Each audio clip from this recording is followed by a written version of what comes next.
How's it going, everyone? Welcome to the last video of the year, and also the first one of this month, since I've kind of been a little lazy, but at the same time, I haven't gotten many interesting hands to show. But I will be getting right into this. I'm going over a few different sessions. This one happened earlier in the month. Four-handed, 5 cent, 10 cent.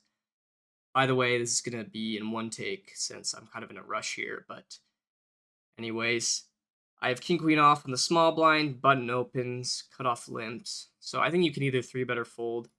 I decided to three bet this one, especially since button is an action player. Or maybe it was, I think it was actually the cutoff who limped. Yeah, as you'll see here. So pretty good flop for us. We have top pair, good kicker, and a redraw to the flush. Not that we're really going to be behind very often here, but it's always nice to have. So we bet here for a little bit of a smaller size. I think out of position you can maybe size up a little bit here, but it's also a monotone flop, so it's going to be hard for our opponent to really smash this flop and want to continue when the board looks like this. Anyways, he calls in the flop, and then the turn is a 10, so I continue here, sizing up a little bit, which I think is good, especially when this 10 can bring in a lot of pair plus straight draw hands that we want to charge the river. So we go about half pot here, a little bit under, and cutoff calls again. River's a 9 of hearts, which isn't a terrible card for us because we obviously do have the second nuts now, but it is possible that cutoff has the ace of hearts here.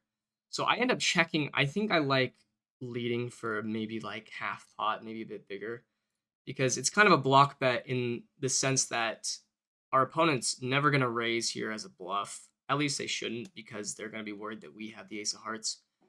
And then he ends up going full pot, which is pretty bad because he's kind of just repping the jack of hearts. And he could have jack 10 of hearts, which is now a straight flush that beats us. So there's that. I'm not too worried about that, I guess. But I'm a lot more worried about the ace of hearts here.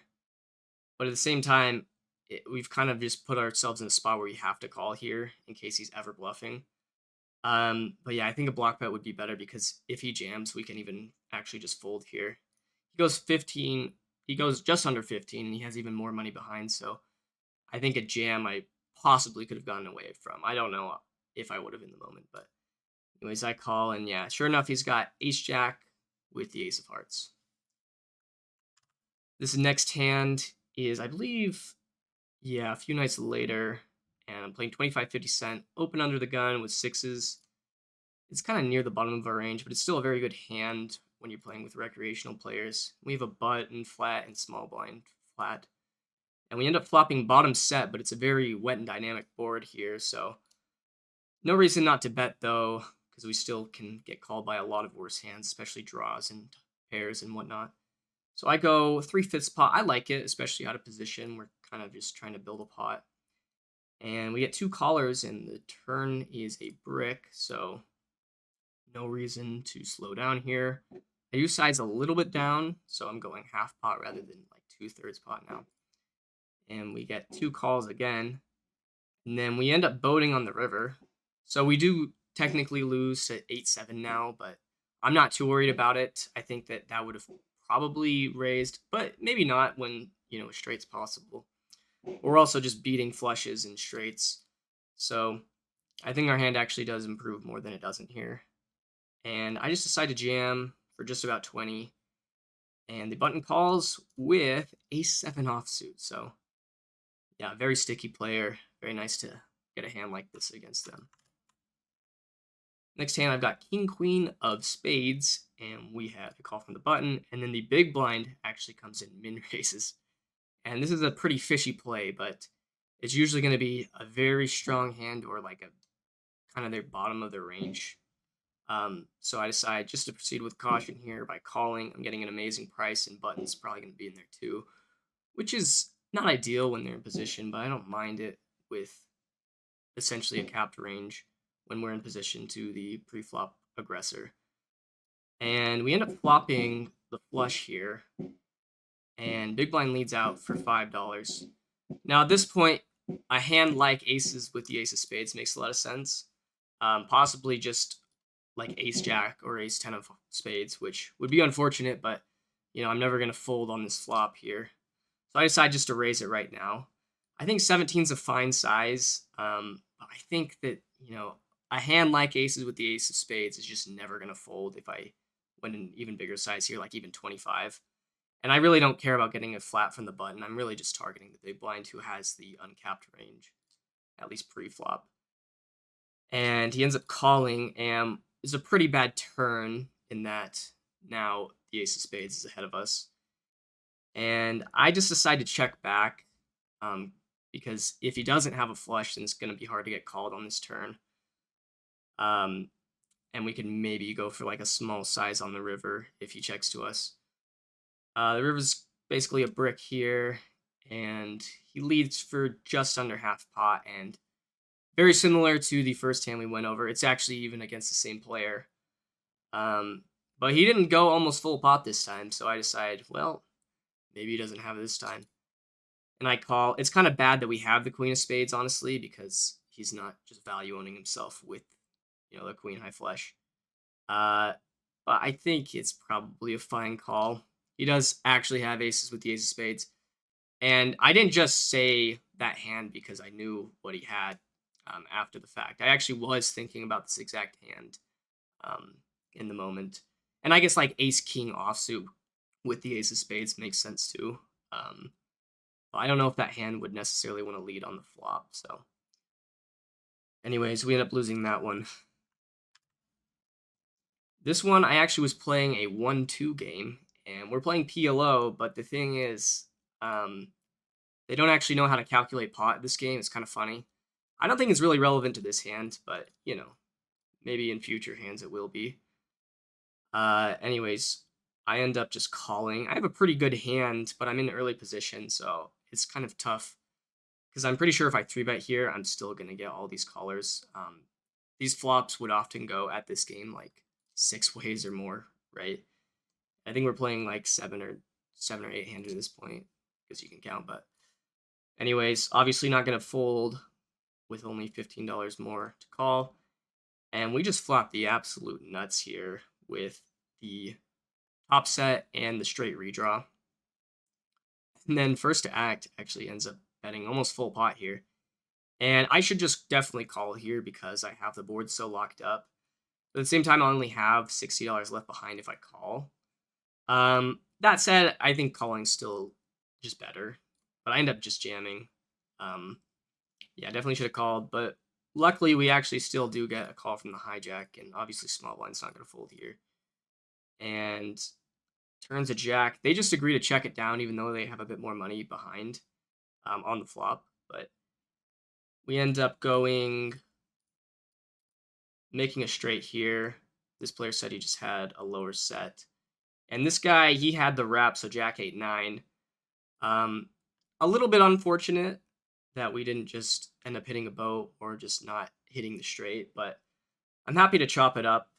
In fact, if the queen actually came on the turn, I would have gotten scooped here, but yeah, still do profit decent amount here. Now this next hand, it's the same game, and this hand is 4-card PLO, high-low, no limit. So that's why we have a $15 raise here. Not just because these guys don't know how to calculate pot. And, we have all these callers here. And I decide just to call. I don't know if that's really the best play. It probably should just be a 3-bet to clear out all this dead money. But, this is also higher stakes than I'm used to. And look at that. Big blind jams for 800 bigs, or $800, so 400 bigs. And then under the gun calls, so it gets around to me. And these guys are just basically talking about, like, what they're going to do before I've even acted, because everybody else folds. And I'm like, hold on, I still have a decision here. And I actually show big blind my hand before I make my decision. And,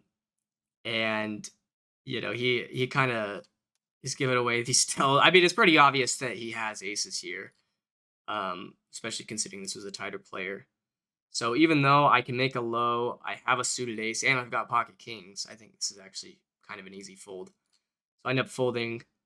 And yeah, sure enough, he's got suited aces. This guy apparently had kings, so if we had called, we would have no outs to a king, so we're just hoping to hit hearts or something. So pretty happy with my decision there. Um, I'm pretty sure he would have scooped with like the ace 3 low, because yeah, that's better than our ace 5 low. Anyways, just like not much to say about this one. I just wanted to kind of show off. This is like the biggest fold I've made in PLO, but only because of the weird no limit style. Next hand, I open tens under the gun. This is 5 cent, 10 cent. And I get 3 callers. So flop is Jack 5-4, and then it checks through to the button who bets 80. And I decided to call. I think you could definitely have some worse hands, like spades or just stabbing with like a straight draw or something. And then the turn goes check, check, and then the river's a queen. I check it to him again. No reason to bet here ever. And then he ends up going pretty big here. And in my head, the only hand that really makes sense is maybe Jack Queen, because if he hit an ace, I think he would have likely continued betting there. And then, if he just had a pair of jacks, I don't know if he's going to be betting this big, right? So, and even third pair is pretty thin to go anyway. So, I guess the only thing that really makes sense is maybe like Queen X of spades. But even then, betting a queen for this size seems a little greedy. So I end up calling, and he just mucks. So yeah, just sussing out the bluff there. So this hand and the ones after were from last night. Have under the gun raise, four-handed, and I just decided to call. It's probably supposed to be a fold, but I'm also on the button versus some recreational players. And we have the small blind and big blind call. So everybody's in there. And flop's pretty good for us. We flop top 2 pair, and small blind actually leads for a pretty big size. And then the cutoff raises, so it's pretty weird. I don't know if I just want to rip it here, because I don't know if I'm really getting called by much. Like, maybe cutoff has ace king that he's just not going to fold. But I don't know. Players can make some big folds when you 3-bet. I don't know if this player would have. But we were pretty deep, I'm pretty sure, as well. So I decide just to call, and small blind's in there too. Turn's pretty bad for us because now a flush draw gets there and some straight draws. And cutoff bets about half pot, just under. And at this point, I don't know if I can really raise for value anymore because, we're probably not going to get called by worse very often. So I just call here, and then the river is the ace of diamonds, which is also pretty bad because now there's a 4-liner out there.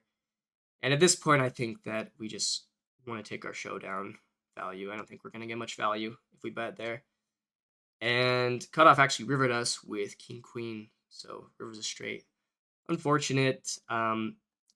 If it was heads up, I definitely would have just been trying to pile in money on the flop, but considering I had this player who just let out and then this player raised, it was kind of a weird situation. So I end up getting just pretty bad circumstance there. And then this one was towards the end of the night. I feel like I'm missing a hand. Okay. Actually, this one happened before. Yeah, we'll come back to the ace-8 of diamonds. But anyways, we have a cutoff open, and I decide just to flat from the small blind. Now, I don't really like flatting from the small blind since it's going to be out of position. So you either want to be the pre-flop aggressor, or you just want to be folding. But 7's kind of an in-between hand where it's kind of going to be a light 3-bet if we decide to do that. So I just call here, and big blind also calls. And pretty good flop for us, middle set, but it's a bit of a wet board as well. So I check, and it checks through.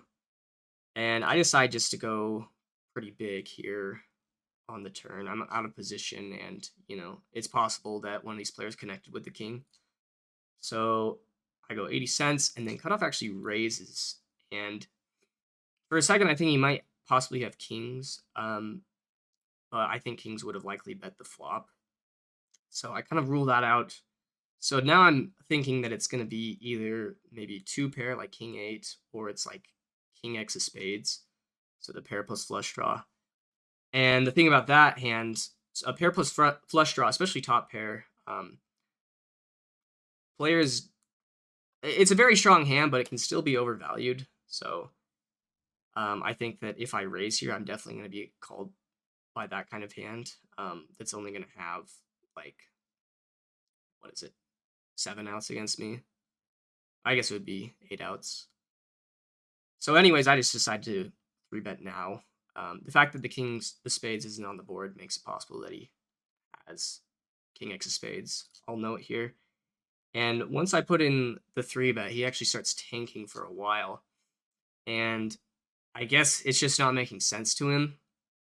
And he's actually speaking out loud his thought process. Eventually, he asks how much I have behind. I count it. I have 1205. And he basically just is just announcing that he's going to call the turn and then call if I jam on the river, assuming it's a brick, I guess. So that's what happens. He calls, and then river's basically a brick. And I jam, and he ends up calling, and he mucks. He just said he had like king, not even spades, just like a king that was getting pretty non-believing there. So end up getting a nice double up there, winning a big pot. But not too long after, we have ace-8 of diamonds.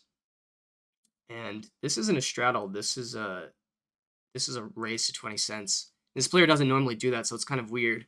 And then button ends up 3-betting to 80 cents. So pretty unusual already. And it's going to get a little more unusual post-flop.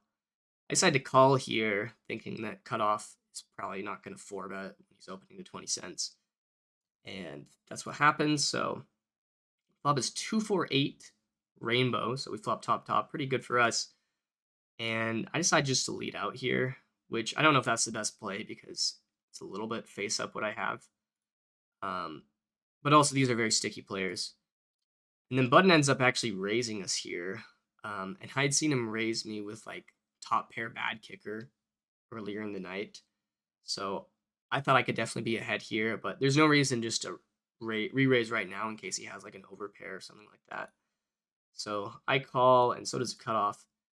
And now the turn's an ace, so pretty good for us. And I'm thinking for a minute, and then cutoff just folds out of turn, facing no bet. Just the most bizarre thing I've seen like ever at one of these games. But if we're thinking about button's range, it's actually going to be either 8x or a lot of, overpairs. I'm assuming that's the majority of his range. Maybe if he's getting a little crazy, he just has a gut shot, like, but I don't know how often that's happening. Anyways, I decide to bet $5 here, and button calls. And he's also doing this whole thing where he's like acting really nervous and over the top. I thought it was just a bit. I really didn't know what to make of it. But yeah, now the river's a 3. So not exactly a total brick since it's a 4-liner now that's out there to a 5, but button should really never have a 5 here. And if he does, he can have my stack, right? Anyways, I think for a minute on this one too, and I decide to check, which I don't really like because I think I can still get another shoot of value off of like maybe a hand like queens, kings, jacks. And also maybe just some like airball bluff that improved here. I don't know. Maybe he does have 5-6 in his range. I have no idea. That ends up rivering a straight and just, raise on the flop with a gut shot. But anyways, I decide to check. I don't really like it. I like leading here a bit more for like a smaller size, maybe like $10 or less. And then button bets $1, which is very fishy, like less than 5% pot. But anyways, I decide that I can actually raise here for value because I should just always be good here. I think the only hands that I put in his range to beat me are pocket 8s and pocket aces. So I do raise, and he ends up just snap calling, which I thought was good until he shows pocket 4s. So he actually 3-betted 4s, flopped a set, and I end up making 2 pairs. So pretty unfortunate for me. Even though I did lose a pretty big pot here, I think I could have lost more if this guy played a little bit more aggressive, like maybe raised me on the turn even. But yeah, it's pretty unlucky hand. A little bit upset about it because I actually only ended up like slightly up on this session. This was last night. And the only reason I was up is because there was a player who was jamming blind and I got pocket aces against him. So anyways, lose that one. I think we might have, I think that's all of them. Oh wait, we have one more hand. Yeah, one more hand. And this actually was earlier in the night. So I have Jack 10 suited. Button opens to 30. I 3-bet to 110. I don't know why I did 110 instead of 130, but yeah, I like 4x more. Anyways, Bob's King Queen Deuce, and I remember this hand. I actually am not super happy with how I played it. I decided to lead out for a pretty big size, 250 here. I think $2 is probably better, maybe like 175. I get min clicked, which is just really annoying. Because I obviously have equity here, but you know, not that much.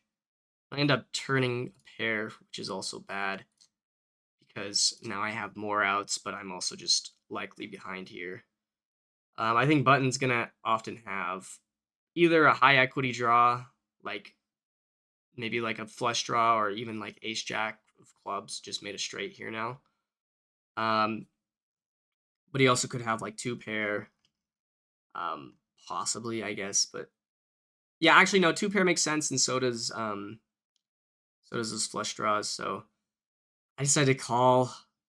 Once again, not really very happy with it, but river's a 2, and now any hopes of turning my hand into a bluff are kind of lessened. Because, you know, if he has a flush, I'm just getting snapped off. That said, I don't know if I could have gone for a bluff here. Maybe the fact that I had a pair, I convinced myself that I had a bit of showdown. So I end up checking, and he just checks back with King 8 of clubs, so, or King 8 offsuit. This is actually a hand I mentioned earlier. So the very same player who had the set of 4s against me. This hand is part of the reason why I ended up paying him off. I wish these were sorted correctly, but anyways, yeah, I think that I should have probably used different sizings pre-flop and on the flop, and then maybe I honestly even considered ripping it on the flop, or at least like 3-betting, because I can just rep like a set here so easily, or aces or something like that. That he might actually just fold like one pair kind of hands, and I don't know if he's folding a flush draw, which is maybe the reason I decided not to do it. But yeah, I don't know. Not super happy with how I played this hand. And that should do it. Thank you all for watching. I hope you all have a happy new year. See ya.